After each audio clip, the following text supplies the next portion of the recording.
বিগত 15-16 বছরে যারা গুম খুনের শিকার হয়েছে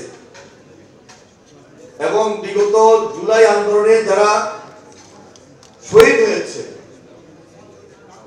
এখানে দুইটা পক্ষ তৈরি করবেন না। এরা দেশের জন্য লড়াই করেছে, দেশের জন্য জীবন দিয়েছে।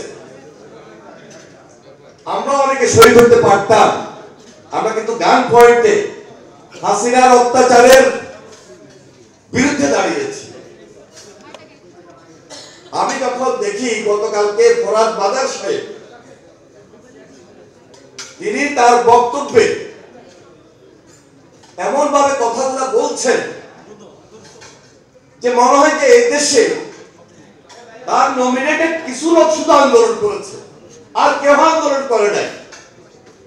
এবং তিনি বিএনপি সম্পর্কে যে কথাটি ব্যক্ত করেছেন, এটা বিএনপি নয়, সারা বাংলাদেশের মানুষের হৃদয়ে আঘাত করেছে।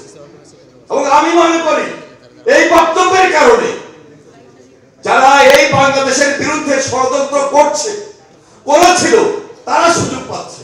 এই সুযোগ আমরা দিব না ইনশাআল্লাহ। এবং আমার বিশ্বাস যারা শহীদ পরিবার তারা কোনোদিনও দিব না, তারা কোনোদিনও দিবে না। এই কারণে দিবে না, তারা প্রায়োরিটি বেসিস হাসিনার বিচার চেয়েছে। তারা এই দেশে 5 আগস্টের পর আশা করেছে সরকারের কাছে যে আমরা যে পরিবার আমাদের পাশে সরকার দাঁড়াবে।